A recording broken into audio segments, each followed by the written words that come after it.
Welcome दोस्तों, कैसे हैं आप सभी।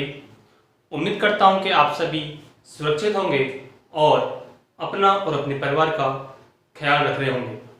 दोस्तों, जैसा कि पिछली वीडियो में मैं आपको कॉन्स्टिट्यूशनल डेवलपमेंट ऑफ इंडिया के बारे में बता रहा था, उसी क्रम में आज आगे बढ़ेंगे। पिछली वीडियो में मैंने आपको 1813 का चार्टर एक्ट बताया था, 1793 का चार्टर एक्ट बताया था और आज बात करेंगे 1833 के चार्टर एक्ट के बारे में। तो दोस्तों, मैंने पिछली वीडियो में क्या बताया था, थोड़ा सा मेन पॉइंट्स हम डिस्कस कर लेते हैं, उसके बाद हम आगे बात करेंगे। सबसे पहले मैंने आपको ये बताया था 1813 के चार्टर एक्ट के अधीन कि भारत में सबसे पहले हुआ क्या था। इस चार्टर एक्ट के तहत सबसे पहले तो ईसाइयों का आगमन हुआ था।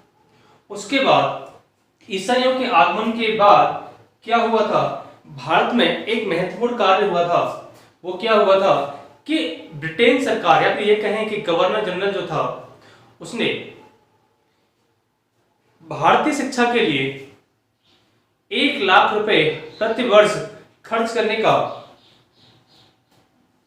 का आदेश दिया या फिर खर्च करने का निर्धारित किया, जिसके तहत भारतीय शिक्षा पर 1 लाख रुपए सालाना खर्च किए जाएंगे। और वो कहां से खर्च किए जाएंगे, वो रुपए भारतीय राजस्व से खर्च किए जाएंगे। तो दोस्तों, इसके अलावा 1813 में ही जो ईस्ट इंडिया कंपनी थी, उसका व्यापार करने का अधिकार भी खत्म कर दिया गया था। केवल उसे 2 ही अधिकार दिए गए थे। क्या? एक तो चीन के साथ व्यापार और एक चाय का व्यापार। यही 2 अधिकार बाकी रह गए थे। उसके बाद आज जो बात करने वाले हैं, वो बात करने वाले हैं हम 1833 के चार्टर एक्ट के बारे में। तो बात करेंगे 1833 का चार्टर एक्ट। 1833 का चार्टर एक्ट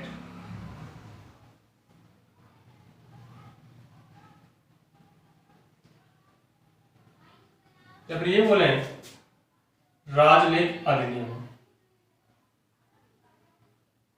राजलेख अधिनियम। अब इसके तहत क्या कार्य हुआ?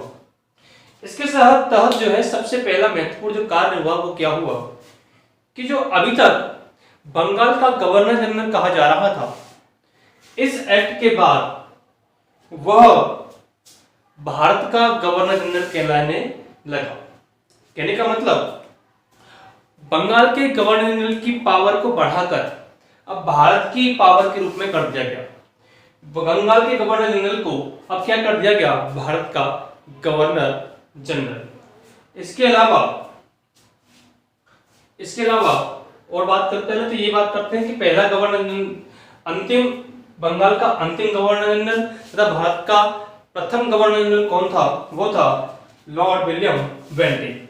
कौन था? Lord William Bentinck. तो ये हम बात नोट कर लेते हैं। सबसे पहला कार्य क्या हुआ इसके तहत? ये हुआ कि जो अभी तक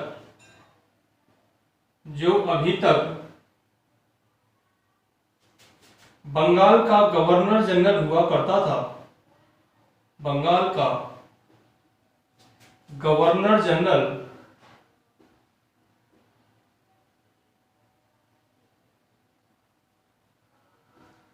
हुआ करता था,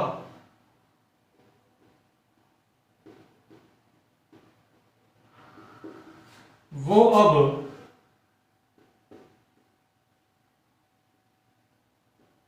भारत का गवर्नर जनरल कहलाने लगा।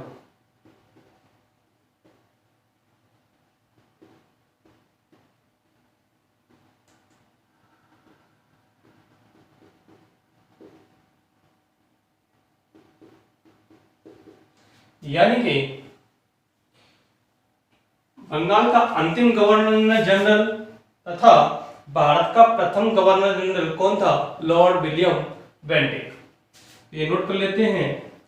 बंगाल का अंतिम गवर्नर जनरल, बंगाल का अंतिम गवर्नर जनरल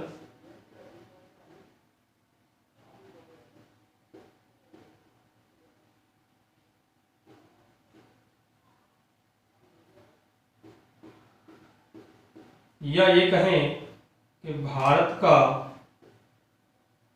प्रथम गवर्नर जनरल।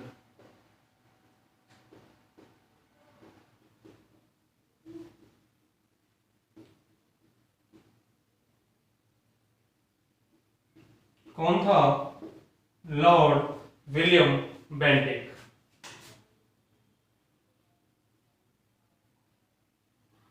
William Bentinck. अब इसके अलावा ये तो पहला कार्य था जो मुख्य हुआ था 1833 के चार्टर एक्ट के अधीन।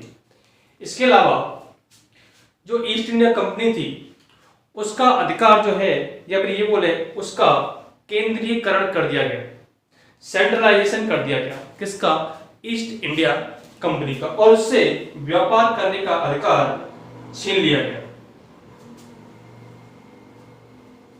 केवल उसे राजनीतिक अधिकार दे दिया गया।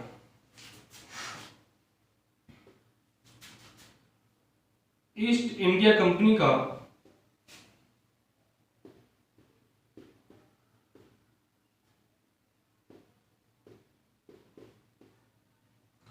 ईस्ट इंडिया कंपनी का केंद्रीकरण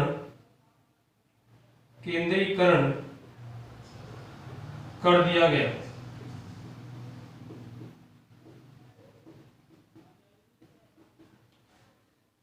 ईस्ट इंडिया कंपनी का केंद्रीकरण कर दिया गया। इसके अलावा इसे राजनीतिक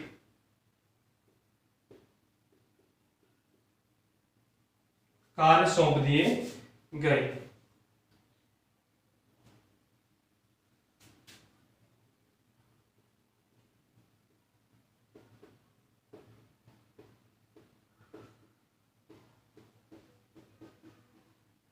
व्यापार करने का जो अधिकार था वो तो इसे छीन लिया गया और इसे केवल राजनीतिक कार्य सौंप दिए गए। किसे? ईस्ट इंडिया कंपनी को।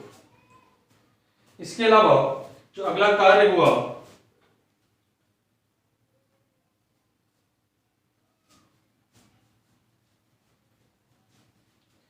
इसके अलावा जो अगला कार्य हुआ वो हुआ कि अंग्रेजों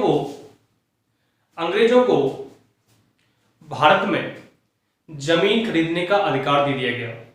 क्या दे दिया गया? भारत में जमीन खरीदने का अधिकार दे दिया गया। ये कहा गया कि अब आप भारत में कहीं भी जमीन खरीदकर व्यापार कर सकते हैं। तो क्या कार्य किया गया? अगला कार्य,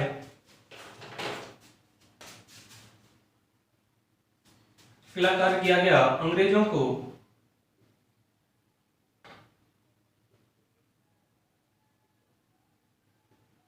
भारत में जमीन खरीदने का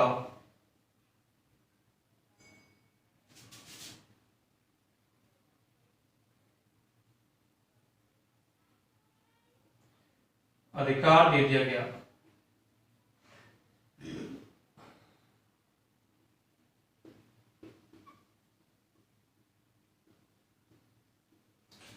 जमीन खरीदने का अधिकार दे दिया गया तथा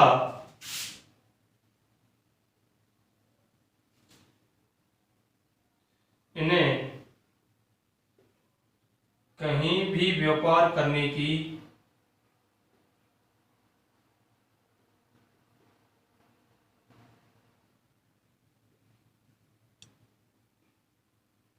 भी अनुमति मिली।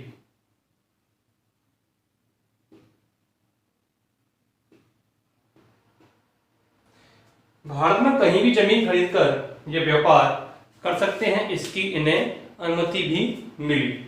इसके अलावा जो अगला कार्य किया गया,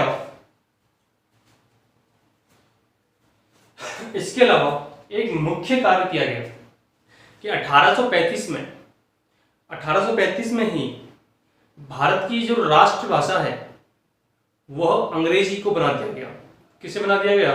भारत की राष्ट्रभाषा अंग्रेजी को बना दिया गया। अब कैसे बना दिया गया? क्योंकि अंग्रेजों के जो शासन में, अंग्रेजों की परिषद में, ये बोले कि गवर्नर जनरल के परिषद में एक कानूनी सदस्य को सम्मिलित किया गया जिसका नाम था लॉर्ड मैकाले। इसे जो है 1833 में शामिल किया गया। इसी के प्रस्ताव पर ही भारत में जो राष्ट्रभाषा है उसे अंग्रेजी को बनाया गया। किसे बनाया गया? इंग्लिश को आधिकारिक भाषा बना दिया गया।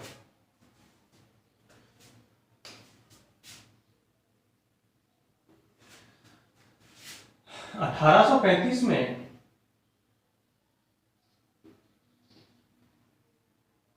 भारत की आधिकारिक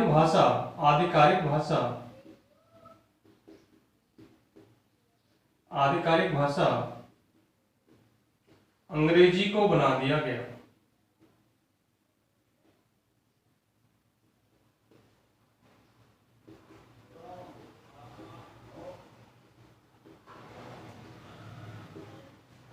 अठारह सौ 35 में बना दिया गया। लेकिन जो 1833 में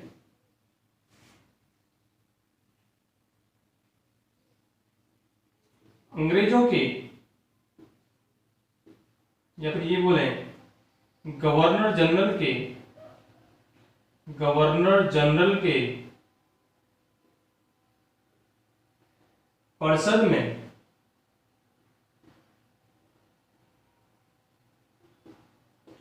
एक कानूनी सदस्य को जोड़ा गया था।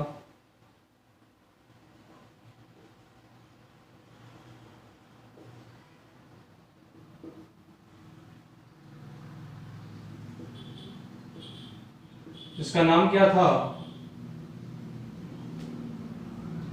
इसका नाम था लॉर्ड मैकाले। और इसी की ही सिफारिश पर भारत की जो आधिकारिक भाषा अंग्रेजी को बनाया गया था। ठीक है ना। इसके बाद अगर बात करें, इसी एक्ट के तहत गवर्नर जनरल को पूरे भारत के लिए कानून बनाने का भी अधिकार प्राप्त हुआ था। और नियुक्तियों के लिए जो गवर्नर के अधीन सरकार के लिए जो नियुक्तियां हुआ करती थी उसके लिए मानदंड को बढ़ाकर, मानदंड या फिर ये बोले योग्यता संबंधी जो मानदंड का अधिकार था उसे भी समाप्त किया गया। क्योंकि भेदभाव ना किया जाए इसलिए जो योग्यता संबंधी मानदंड था उसे भी समाप्त कर दिया गया। ठीक है, इसे नोट कर लेते हैं कि इसी एक्ट के तहत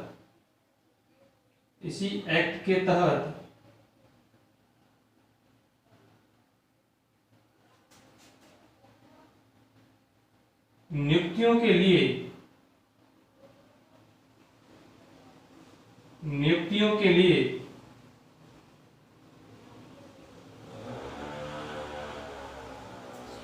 इसी एक्ट के तहत नियुक्तियों के लिए योग्यता संबंधी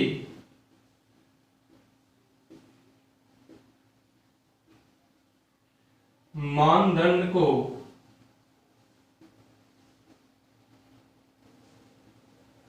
समाप्त किया गया।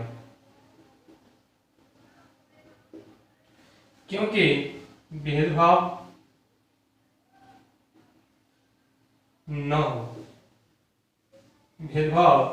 हो इसलिए इसके तहत योग्यता संबंधी मानदंड को समाप्त कर दिया गया।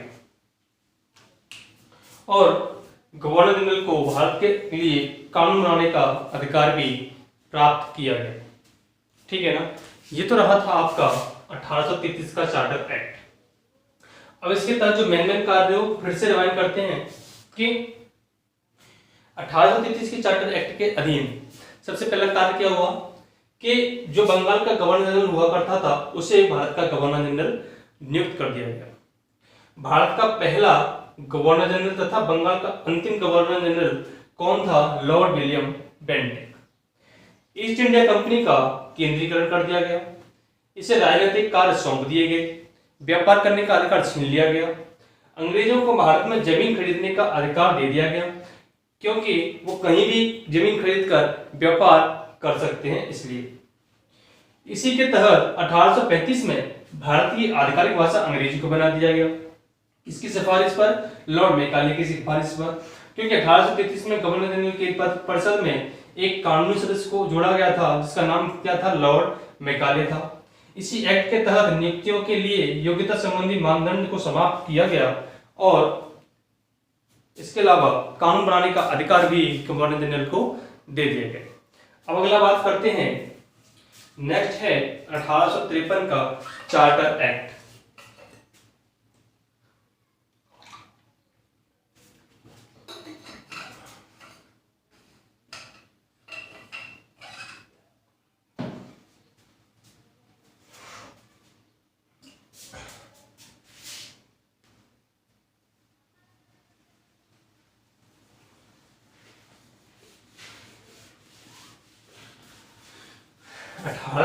का चार्टर एक्ट, इसके अधीन क्या क्या कार्य हुए? सबसे पहले तो जो 24 बोर्ड ऑफ डायरेक्टर हुआ करते थे उनको घटाकर 18 कर दिया गया, जिसमें 6 लोगों को कम कर दिया गया। इसके अलावा जो महत्वपूर्ण कार्य हुआ वो क्या हुआ कि जो 1793 में आईसीएस की स्थापना की गई थी उसके लिए परीक्षा शुरू की गई, परीक्षाओं की शुरुआत की गई, उसके लिए अब एग्जाम लिए जाएंगे। ठीक है ना? तो अब बात करने वाले हैं 1853 का चार्टर एक्ट।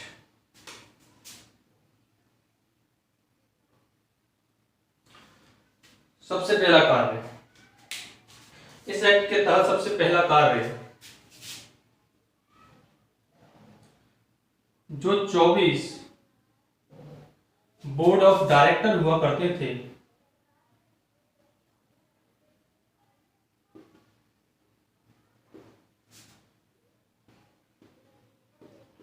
उनको घटाकर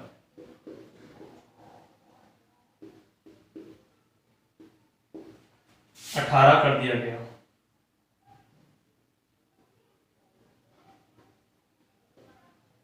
ये तो एक पहला कार्य हुआ। इसके अलावा जो दूसरा कार्य हुआ वो क्या था? वो था आईसीएस के लिए लिखित परीक्षा की शुरुआत की गई। आईसीएस के लिए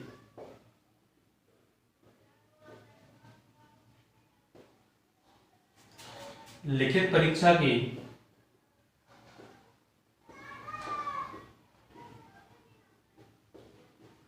शुरुआत की गई। ये शुरुआत करने वाला व्यक्ति कौन था? लॉर्ड डलहौजी। इसकी शुरुआत किसने की?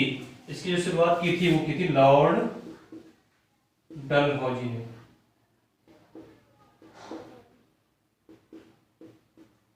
और जो आईसीएस की स्थापना किसने की थी वो मैं आपको पिछली वीडियो में बता चुका हूं। कौन था जो आईसीएस की स्थापना की थी? Lord Cornwallis. कब की थी? 1793 में। किस डेट को की थी? 21 अप्रैल को की थी। ठीक है ना? और 21 अप्रैल को ही भारतीय नागरिकता, इंडियन सिविल सर्विस डे मनाया जाता है। भारतीय नागरिक सेवा दिवस मनाया जाता है। कब? 21 अप्रैल को। ठीक है ना? अब इसकी अगर मैं परीक्षाओं की बात करूं, आईसीएस की, ये जो परीक्षाएं हुआ करती थी, जो आईसीएस की परीक्षाएं थी, इनकी शुरुआत कब हुई थी? 1853 से। लेकिन इनकी जो परीक्षा हुआ करती थी वो 1853 से 1922 तक लंदन में हुआ करती थी। कहां पर हुआ करती थी? इनकी जो परीक्षा है वो 1853 से 1922 तक कहां पर हुई थी? ये हुई थी लंदन में। कहां पर हुई थी? लंदन में हुई थी। लेकिन भारत में कब हुई थी? इनकी शुरुआत भारत में 1923 से हुई थी। भारत में पहली बार आईसीएस की परीक्षाएं 1923 से हुई थी। भारत में पहली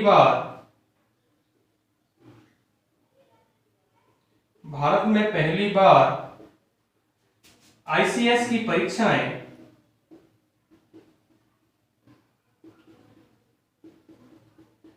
कब हुई थी? 1923 में। कब हुई थी? 1923 में। लेकिन यहां से एक क्वेश्चन और बनता है कि बताइए, भारत में पहली बार तो 1923 में हुई थी, लेकिन वह भारतीय नागरिक कौन है? वह प्रथम भारतीय नागरिक कौन है जिसने आईसीएस की परीक्षा को पास किया था? तो ये क्वेश्चन कई बार आया है एग्जाम में। तो वो कौन था? प्रथम भारतीय नागरिक जिसने आईसीएस की परीक्षा को पास किया था, उत्तीर्ण किया था। प्रथम भारतीय नागरिक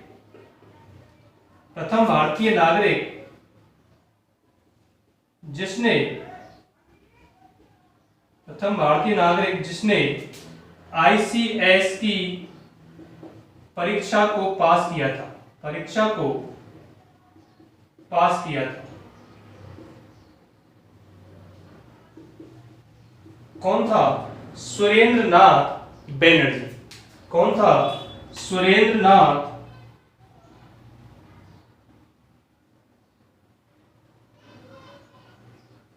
बनर्जी। इसके अलावा ये तो सुरेंद्र नाथ जो बनर्जी था वो कौन का? जिसने आईसीएस की परीक्षा को सिर्फ पास किया था। लेकिन प्रथम आईसीएस अधिकारी कौन बना था? प्रथम भारतीय आईसीएस अधिकारी बना था सत्येंद्र नाथ टैगोर। कौन था? प्रथम भारतीय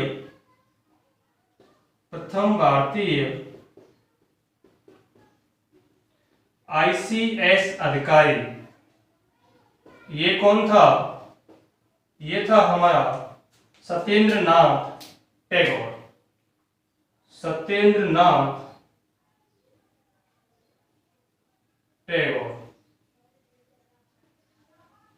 दोस्तों, इसके बाद 1853 के बाद ठीक 4 साल बाद एक जो विद्रोह हुआ था वो हुआ था 1857 में, जिसे 1857 की क्रांति नाम दिया गया था।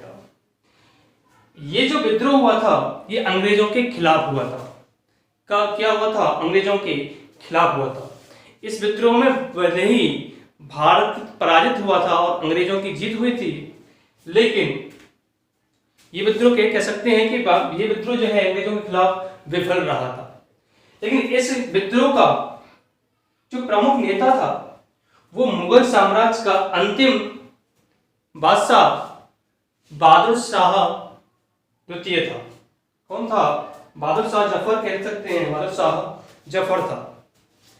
अंतिम मुगल बादशाह था बहादुर शाह जफर। अब इस विद्रोह के बाद अंग्रेजों ने पकड़कर जो बर्मा हुआ करता था, प्रेजेंट में जो है म्यांमार कहते हैं, बर्मा के रंगून भेज दिया गया। किसको? बहादुर शाह जफर को। और ये घोषणा कर दी गई कि भारत में ईस्ट इंडिया कंपनी का प्रशासन नहीं बल्कि महारानी विक्टोरिया का शासन चलेगा। क्या कर दिया गया कि अब भारत में ईस्ट इंडिया कंपनी का प्रशासन नहीं बल्कि महारानी विक्टोरिया का शासन चलेगा, क्योंकि अब भारत की सम्राज्ञी महारानी विक्टोरिया होंगी। यहीं से 1857 से ही यहीं से भारत जो है अंग्रेजों का गुलाम हुआ था। क्वेश्चन आता है कि बताइए भारत अंग्रेजों का गुलाम पूर्ण रूप से कब हुआ था? वो हुआ था 1857 में। ठीक है ना? और इसके बाद 1858 में एक अधिनियम भेजा गया, भारत शासन अधिनियम, जिसके तहत घोषणा कर दी गई कि महारानी विक्टोरिया को भारत का सम्राज्ञी घोषित किया गया है। कब किया गया? 1858 में। क्वेश्चन यहां से आता है कि घोषणा कब की गई? 1858 में। भारत पूर्ण रूप से कब जो है अंग्रेजों का गुलाम हुआ था, 1858 में हुआ था। ठीक है ना। तो अब आगे बात करेंगे, यहीं से शुरू होता है आपका 1858 से क्राउन रूल। ठीक है ना। क्राउन रूल के बारे में नेक्स्ट वीडियो में आपको शुरू करेंगे। ठीक है। उम्मीद करता हूं कि आपको ये वीडियो अच्छा लगा होगा। प्लीज वीडियो को लाइक करना, शेयर करना, कमेंट करके बताना कि आपको ये वीडियो कैसा लगा। सब्सक्राइब नहीं किया है तो चैनल को भी सब्सक्राइब जरूर करें। Thanks friends watching this video.